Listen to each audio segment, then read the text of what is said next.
What is up, you guys? Welcome to another edition of Controversial Thoughts. I'm kicking it old school today with the original OG steak shirt from my buddy Mark Bell. Before all you guys ask, you can't get this anymore. This is a limited edition shirt that is gone. You can't get it anymore, but you can get No Tail Nutrition from Heart and Soil if you need it.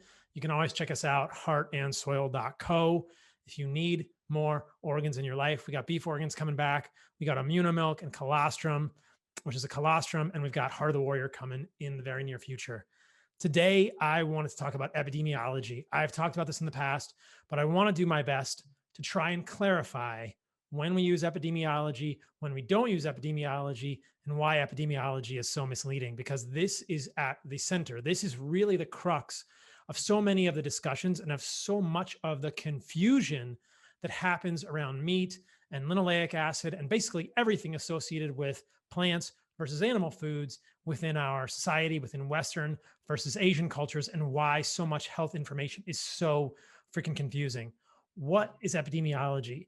Colloquially speaking, epidemiology is observational research. Epidemiology is an intervention with a survey and then an observation, usually of a cohort of people, either prospectively or retrospectively. Technically, you can have cross-sectional epidemiology, and it's important to know that epidemiology is observational. There are no interventions in epidemiology studies.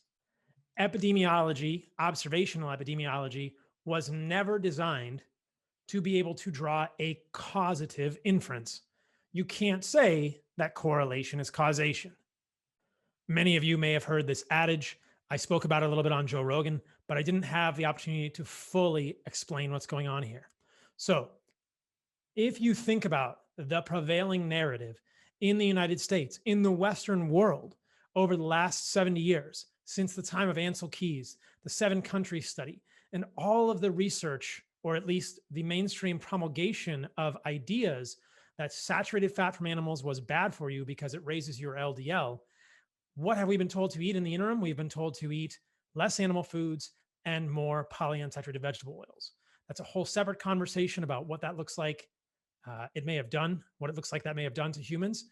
But the narrative in the United States, in the Western medical consciousness over the last 70 years has been that animal meat, that saturated fat from animal foods, butter, ghee, tallow, red meat are bad for you.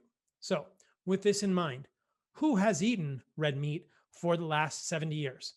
People who disregard health advice.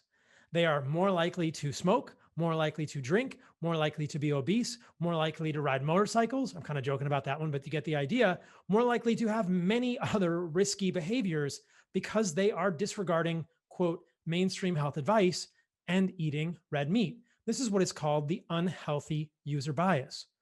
When was the last time you saw someone that was not with you, not in your friend group, go into McDonald's and only order a hamburger patty? Never. They order a hamburger patty on a bun with linoleic acid soaked French fries and a high fructose corn syrup filled milkshake alongside a donut or whatever else they get at McDonald's on a bun with special sauce, which you know has linoleic acid in it. So this is the idea that when you are looking at people over the last 70 years who eat more red meat, they're generally also people who are eating the things that most Americans or Westerners eat with red meat. That is coleslaw, brownies, Coca-Cola, high fructose corn syrup, mayonnaise with linoleic acid, etc.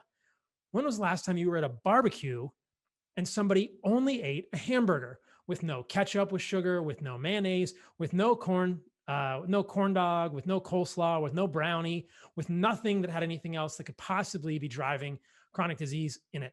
Very rarely. People listening to this video might have been going to some keto or carnivore barbecues where this happens. In fact, we're having a carnivore meetup in Austin on Sunday. So if you want to come to that, you're welcome to join us. It's going to be at Zilker Park around noon on Sunday in Austin. If you're not here, sorry, we'll get to the next one. But at that one at Zilker, there might be people eating just meat. But generally speaking, Americans, Westerners, Western Europeans, the Western world, people who are eating red meat are eating it with foods that could potentially also be causing problems.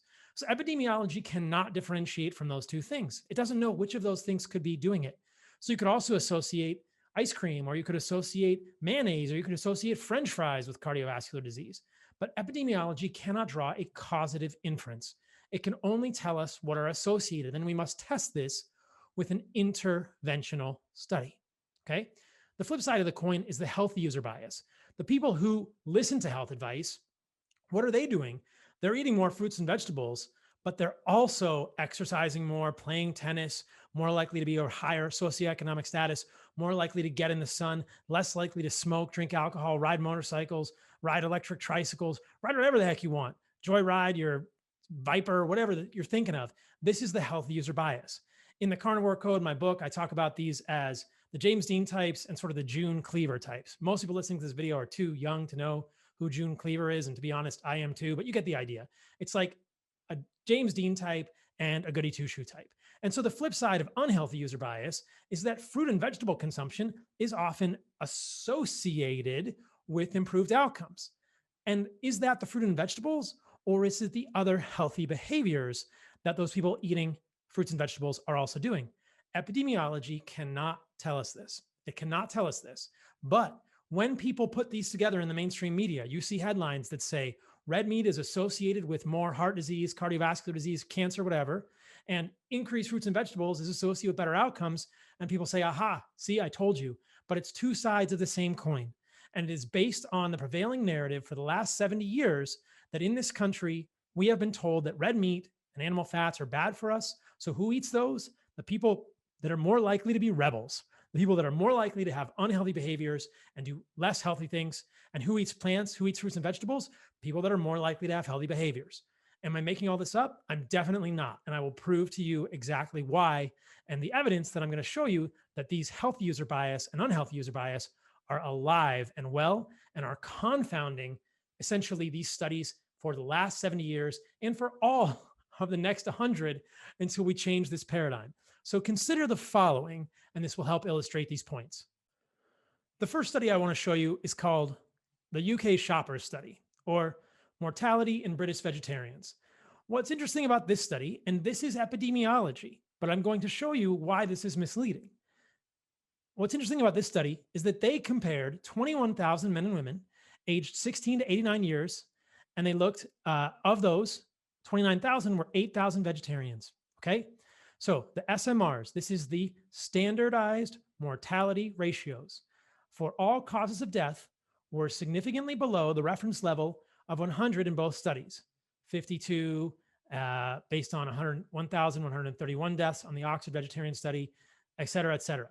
For all causes of death, the DRR, which is the death rate ratios for vegetarians compared with non-vegetarians, was close to 1 in both studies. So what this study is showing us is that British vegetarians have low mortality compared with the general population. This is the first point that always misleads people. They say, look, vegetarians are healthier. They have lower mortality compared to the general population. But read the next sentence. Their death rates are similar to those of comparable non-vegetarians, those eating meat blissfully, suggesting that much of this benefit may be attributed to non-dietary lifestyle factors such as a low prevalence of smoking and a generally high socioeconomic status, or to aspects of the diet other than avoidance of meat and fish. This study is such a good illustration that if you compare vegetarian mortality rates to the general population, they may look better. But if you compare vegetarian mortality rates to omnivore mortality rates, people eating meat blissfully and hopefully organs, although it's Britain, they probably are eating organs, who do healthy behaviors, they have exactly the same rate of death or comparable rates of death. Now, isn't that interesting? That strongly suggests that what is going on here is it's the healthy behaviors of the vegetarians that are beneficial rather than their avoidance of meat. And if you look at the interventional studies, as I have shown multiple times, there are no, and I will repeat this and say it very strikingly, there are no interventional studies with non-processed red meat that shows that it is inflammatory or harmful to humans in any way. And why would it be? We have been eating it for 2 million years, 4 million years. It made us human. This is the problem with epidemiology. Let's go further down this rabbit hole, and I will illustrate this even more. So as I suggested earlier, there is no shortage of observational epidemiology studies, usually prospective cohort studies, looking at associations between red meat and adverse outcomes. And they find them frequently. I would say that is because of healthy user bias and unhealthy user bias. But if you have any doubt of this, consider this paper here, which is a supporting information from this paper here. And it shows examples of evidence linking red meat to consumption and cancer. But I want you to look at the wording here. Positive correlation between meat consumption with breast and prostate cancer.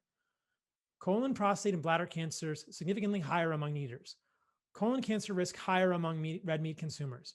Red meat intake positively associated. Every single one of these studies has to say associated. Red meat consumption associated with elevated risk of cancer mortality. Red meat consumption associated with pancreatic risk of cancer in men. Red meat and processed meat associated with colorectal cancer. This is the reason that nearly everyone believes that red meat is bad for us, and it is based entirely on observational epidemiology that could easily be confounded by healthy user bias and unhealthy user bias. In this case, we're mostly talking about unhealthy user bias because they are associating meat consumption with negative outcomes. Now, again, remember, we cannot draw a causative inference here. We can only make a correlation, which must be tested by interventional studies. Interestingly, when interventional studies have been done, red meat does not seem to increase the rates of cancer, nor does it increase the rates of any cancer, nor does it lead to inflammation, nor does it lead to anything suggestive that it could be creating heart disease in humans. But before we talk about the interventional studies, I want to take a look across a different culture. Remember earlier in this video, this podcast, I talked about the fact that I believe this is due to the prevailing narrative in the United States over the last 70 years. Well, what is the prevailing narrative in Asia? It's different because they didn't have Ansel Keys. He was over here doing his thing. There was like communism, and we never even talked to them. They didn't know what Ansel Keys was doing. So in Asia, red meat consumption has been associated in terms of a societal narrative with affluence, with financial stability, with overall elevated financial standing. So what happens if we look at Asian epidemiology? And again, we're comparing epidemiology to epidemiology, but what's interesting here is that there are many examples when we compare things that look one way in the United States in terms of epidemiology, in terms of associations, with things that look another way in Asia. It illustrates this point over and over that, hey, when you have a different societal narrative, you start to get different associations in your epidemiology. Maybe your epidemiology is not telling you about the association between red meat and cancer or red meat and heart disease. Maybe it's telling you about unhealthy user bias and the societal narrative. So these two studies are quite striking. This is meat intake and cause-specific mortality, a pooled analysis of Asian prospective cohort studies. This is done on 112,310 men, 184,411 women, followed from 6.6 to 15.6 years. And they're in Japan, Bangladesh, China, Korea, Taiwan. The societal narrative there is different regarding meat. All you have to do is look down at the bottom of this paper, the conclusions. Ecological data indicate an increase in red meat in Asian countries. However, our pooled analysis did not provide evidence of a higher risk of mortality for total meat intake and provided evidence of an inverse association, with red meat, poultry, and fish and seafood with all-cause mortality. Inverse, meaning the more of those people ate, the less likely they were to die. Red meat intake was inversely associated with cardiovascular mortality in men and inversely associated with cancer mortality in women in Asian countries. Well, isn't that intriguing? What is going on there? Do we somehow believe that red meat is now good for Asians, good for men and women in Asia, but bad for men and women in the United States? No, we're all so closely genetically related. That's absurd. That's absolutely absurd. It's telling us about the societal narrative. Neither of these is really able to tell us what we're asking, which is, does red meat cause problems? And then the corollary is, do fruit and vegetables protect against cancer? You know my answers to both those questions, right? It's no, red meat does not cause cancer. No, fruit and vegetables do not protect against cancer. But the societal narrative is illustrated over and over here. Look at this one. Possible protective effect of milk, meat, and fish for cerebrovascular disease mortality in Japan, somewhere where the narrative is different. This is 223,000 men and women. Again, this is epidemiology, but what I'm illustrating here is that if you go somewhere where the narrative is different, the epidemiology looks different. And that suggests that healthy user bias and unhealthy user bias specifically are at play. In this study, the risk of mortality from cerebrovascular disease was inversely associated, meaning the more dairy, milk, meat, and fish people ate, the lower their risk of mortality from cerebrovascular disease. That's what an inverse association means. These findings suggest that increasing intake of animal fat and or protein may have played a key role in reducing cardiovascular disease in Japan. They're going a little far with that statement, but it's at least contradicting much of what we see in the West, suggesting maybe the people who are eating these things in Asia are doing healthy behaviors. We don't know. We have to test these things with interventional studies. That's the whole point of this discussion of epidemiology. That's why epidemiology is so misleading. Now, I want to push back because some people out there, after my appearance on Joe Rogan, are saying that I will use epidemiology when it benefits me and I will criticize it when it doesn't, which is a false statement. That's bullshit. I will use epidemiology when it's all we have. And I will always point out what epidemiology is and when it's epidemiology that I'm referencing and what the limitations of it are. But if there is epidemiology from the West versus the East that is conflicting, we must see this. And so it's not fair for anyone to criticize me and say he uses it when he wants and then he criticizes it when he doesn't. Epidemiology is valuable. And I always have pointed out its limitations, but sometimes it's all we have. And in that case, it can generate interesting hypotheses. And in some cases, epidemiology shows us correlations that are compelling. And we say, this correlation looks very different than what we're seeing in other spaces. How can that be? So again, I'm not choosing to use it when I want it and deriding it when I don't like it. I'm saying these are the limitations. It's studies, but we need to look at it on a case-by-case basis, and we cannot be confused. We cannot be misled by these meat and vegetable studies, which are unanimously, inevitably confounded by healthy user bias and unhealthy user bias. If someone is criticizing me for using epidemiology in other spaces, then they must generate an alternative hypothesis. That's what I'm doing with these studies. I'm saying the alternative hypothesis is that red meat is associated with cancer or with heart disease because the people who are eating more red meat are doing unhealthy behaviors, because there's really no good interventional evidence to support that claim. And if you look in Asia, the relationships are very different, which really calls into question the Western narrative around epidemiology. Because no video from me would be complete without some discussion of linoleic acid, I want to talk about linoleic acid epidemiology before I wrap this one up. And I give you a pause and a to be continued for another controversial thoughts video, which I'm super excited to make later this week. And you'll see what that's going to be on in a moment. But linoleic acid epidemiology is similarly confusing. If we think about who has eaten vegetable oils over the last 70 years, who has been listening to the mainstream dietary advice to shun saturated fat? The June Cleaver types, the people who are doing healthy behaviors. Is it any wonder then that in the West, epidemiology sometimes looks like linoleic acid consumption is associated with better health outcomes? This is the healthy user bias, or at least the healthy user bias may be at play here. And how do I know this is the case? Or at least how can I suggest that this is possibly the case? Well, two things. There's very interesting epidemiology out there that contradicts this very strongly. There are interesting epidemiology studies that say, hey, no, people, especially with breast cancer, I'm going to show you guys these studies in a moment, that increase their consumption of linoleic acid have much worse outcomes, which wouldn't be surprising because we know that linoleic acid is often associated with higher rates of cancer. And if you listen to the podcast I've got coming out with Tucker Goodrich next Tuesday on my podcast, which is Fundamental Health, it's over there. Oh man, over there. You will hear much more about linoleic acid. So I love linoleic acid.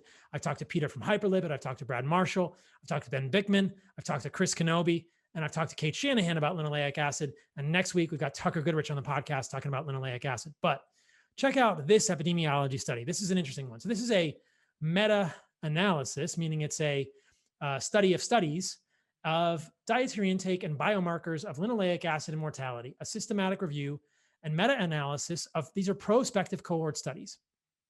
And this is by a gentleman named June Lee and Frank B. Hugh. And we will talk about their support from industry at the end of this discussion, which makes some of this seem a little bit sketchy. But there, you can look through all these charts. And then what's interesting is you look at this chart, the all-cause mortality. And you see these 3 studies that I've marked here, and you can really, it's interesting. If you look at linoleic acid consumption and all-cause mortality, in the American cohorts and in this Italian cohort, there are many studies which make it look like linoleic acid consumption is associated with better outcomes. But here's a Chinese cohort, Zhuang 2019, in the Chinese health study, this one right here, which actually shows that in Asia, more linoleic acid is associated with worse outcomes. Here's another one, Kankari. This is a study in people with breast cancer. I'm going to show you all 3 of these studies. And increased linoleic acid consumption is worse. And then Mick-Elligot, this last one, is another cohort study in people with breast cancer. And increased linoleic acid consumption is way worse. So what's going on here? How come the data doesn't agree? Well, we're looking at multiple different things here.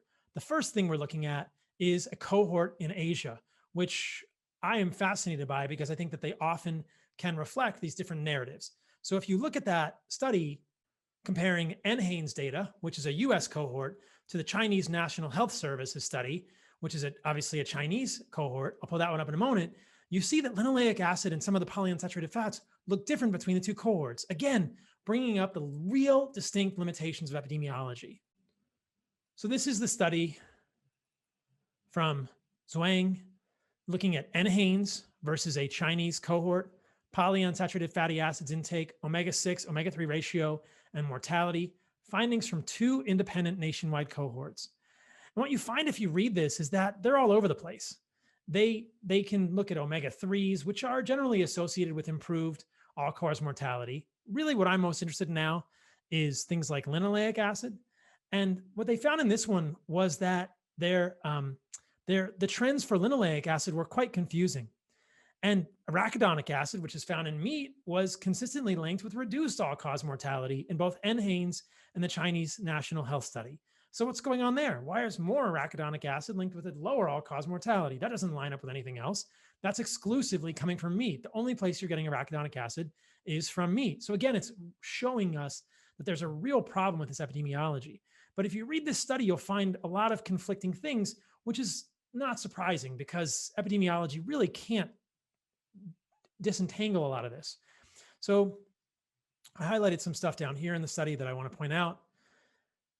At baseline, individuals who had higher total PUFA, polyunsaturated fat intake, were married and younger men with higher BMI, education, more likely to drink alcohol and smoke. Well, that's interesting. So they have a mix of risk factors. I don't know if you guys know this, but being younger is a lower risk factor for death. So unless you have age parity in your quartiles, which means they made the PUFA intake into 4 different levels of intakes. That's what a quartile is, or a tertile is if they separate it into 3 levels, or a quintile, they separate it into 5 levels. So the quartiles means they took 4 different levels of PUFA intake.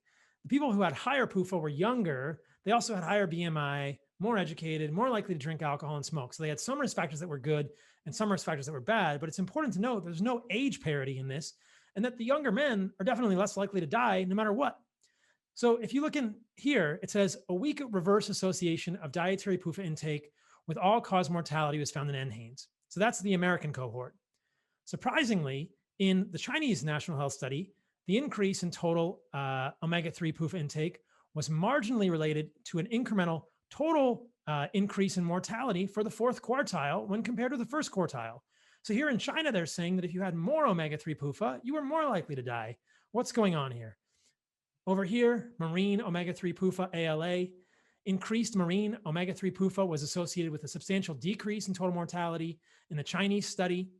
But in NHANES, marine omega-3 was inversely associated with total mortality only for participants consuming 33 to 100 milligrams per day of EPA and DHA when compared with the non-consumers. ALA, which is alpha-linolenic acid consumption, of more than 1.53 grams per day was related to a 23% higher risk of total mortality when compared with the consumption of less than 0.65 in the Chinese National Health Study. That's interesting. So more ALA, which is plant-derived omega-3 from flax seeds, et cetera, was associated with a higher mortality in this study. Conversely, higher ALA was modestly associated with a lower all-cause mortality in NHANES. Again, what I'm illustrating here is that there are differences between Western and Asian cohorts, and that some of these associations are all over the map. And you have to just kind of throw your hands up and go, these don't really mean anything to us. And if we're trying to get data from this, we just have to look at interventional studies, which I will at the end of this video. One more on this study, and then I'll move on to the breast cancer studies, and then we'll wrap up. So in separate analyses for omega-6 PUFA, that would be like linoleic acid, we observed that linoleic acid intake was not significantly associated with all-cause mortality in the Chinese National Health Study, meaning that more did not improve it and less did not worsen it. So there was no association between linoleic acid and all-cause mortality in Chinese National Health Study. But in NHANES, they found linoleic acid intake was associated inversely with all-cause, meaning more linoleic acid, less mortality, which you might expect if healthy user bias is at play. And again, arachidonic acid intake, a significant and reverse association with total mortality was observed in the Chinese National Health Study, meaning those who were eating more meat had less total mortality. You guys can see why this all gets confusing and why we have to be very careful with the epidemiology and make sure that we put it into some context, especially when we're comparing Asian versus Westernized sources of these comparisons because of the Western unhealthy user bias.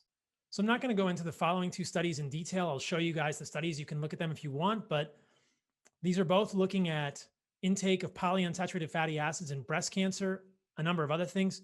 This is the Konkari study. And here is a study from the author's name is McElligott. Dietary fat, fiber, vegetable, and micronutrients are associated with overall survival in postmenopausal women diagnosed with breast cancer. You can scroll down and look at the associations, and you can see here's tertiile 1, tertiile 2, tertiile 3.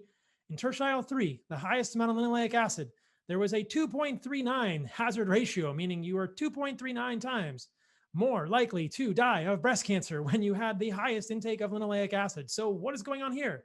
Well, we don't know. It's epidemiology, but for people to say that the epidemiology is settled is completely wrong. So if you look at both of those studies on the epidemiology of linoleic acid and breast cancer, they look really bad. And if you look at the epidemiology of linoleic acid in Asian cohorts, it's not a really open and shut case. It's not very clear what's going on there, where the narrative is not the same. What I'm saying is that healthy user bias is likely at play. So when I think about epidemiology, I often get tired of doing all this. I wanted to explain to you guys what you're going to see in the media when you hear that word correlation or association. And I'm going to encourage you to always think, where are the interventional studies? In the case of polyunsaturated fats, linoleic acid, and in the case of red meat, thankfully, thank heavens, we have interventional studies. In the case of red meat, I've shown many interventional studies in the past that show that it's not inflammatory at all. In the case of polyunsaturated fats, the two best interventional studies are the Minnesota Coronary Experiment and the Sydney Diet Heart Study. Both of these were redone by Chris Ramsden. Reevaluation of the traditional diet heart hypothesis, analysis of the recovered data from the Minnesota Coronary Experiment. If you guys don't know the study, the story of this, listen to my podcast with Nina Teicholz. Basically, this is the conclusion. There was a 22% higher risk of death for each 30 milligrams per deciliter reduction in serum cholesterol in the polyunsaturated group. Now, the Minnesota Coronary Experiment, let me be clear, this is a double-blind, randomized controlled trial. This is an interventional trial where saturated fat was replaced with vegetable oil rich in linoleic acid. And they're showing that the more you reduce the cholesterol, the higher the risk of death. There was no evidence of benefit in the intervention group, which is a higher polyunsaturated fat group, for coronary atherosclerosis or myocardial infarctions. Available evidence from randomized controlled trials shows that replacement of saturated fat in the diet with linoleic acid effectively lowers the serum cholesterol. All the cardiologists go wild in the crowd, but does not support the hypothesis that this translates to a lower risk of death from coronary heart disease or all causes. In fact, it translates to a higher risk of death from all causes. Findings from the Minnesota Coronary Experiment add to the growing evidence that incomplete publication has contributed to overestimation of the benefits of replacing saturated fat with vegetable oils rich in linoleic acid. Limited publication, incomplete publication, that's exactly what happened here. Listen to the podcast with Nina Teicholz if you want to hear the story of the Minnesota Coronary Experiment. I also want to tell you guys about the Sydney Diet Heart Study, which is equally fascinating and extremely striking when you dig into it. So another interventional study done by Chris Ramsden. You can see here, this is a interventional study 458 men aged 35 to 59 years, recent coronary events. Intervention group, more polyunsaturated fat, less saturated fat, had higher rates of death than controls and higher rates of coronary artery disease. Advice to substitute polyunsaturated fats for saturated fats is a key component of worldwide dietary guidelines. That's the narrative in the West I've been talking about for coronary heart disease risk reduction. However, the big however, clinical benefits of the most abundant polyunsaturated fatty acid, omega-6 linoleic acid, have not been established. In this cohort, substituting dietary linoleic acid in place of saturated fats increased the rates of death from all causes, coronary heart disease, and cardiovascular disease. Oops. These findings could have important implications for worldwide dietary advice to substitute omega-6 linoleic acid or polyunsaturated fats in general for saturated fats. You're damn right it could. At the end of this study, Chris Ramsden has Kaplan-Meier curves, which you can look at, which don't make polyunsaturated fats look very good over the 5-year study.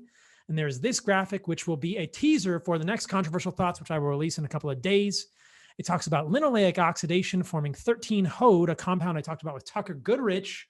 That podcast is coming out Tuesday, leading to oxalams, oxidative products of linoleic acid metabolism, triggering increased CD36 and LOX1 expression on vascular endothelial cells, macrophages, vascular smooth muscle cells, the exact cells that are involved in the formation of an atherosclerotic plaque. Imagine that. We talk about all of that in a really fascinating way with Tucker Goodrich on the podcast on Tuesday. Before we go, these controversial thoughts always get away from me and I always go way longer. I want to share with you guys some pretty cool studies that link polyunsaturated fats to worse cancer outcomes in animal models. These are really good interventional studies. I suspect the same physiologic mechanisms are at play. These are animal models, admittedly, but they make saturated fat from tallow, which is we have in our fire starter, look really good, and polyunsaturated fat look really bad, like it does in those breast cancer studies. So check these 3 out. Beef tallow increases apoptosis and decreases aberrant crypt foci formation relative to soybean oil in a rat colon. Basically, that means when they induced cancer in rat colons and they gave them saturated fat, it protected against cancer, and they gave them soybean oil and they had more precancerous lesions. That's not a good thing, you guys. If the human colon is anything like the rat colon and they're not that different, that's a really bad thing. Furthermore, we can look at this one, which shows fat and essential fatty acid in mammary carcinogenesis. This is the study I looked at with Chris Kenobi, and it shows the titration of linoleic acid led to increasing levels of mammary tumors. This is the percentage of linoleic acid here. This is the total number of mammary tumors. You see that as linoleic acid is increased, mammary tumors go up. Not a good thing. Not a good thing yet again in animal models.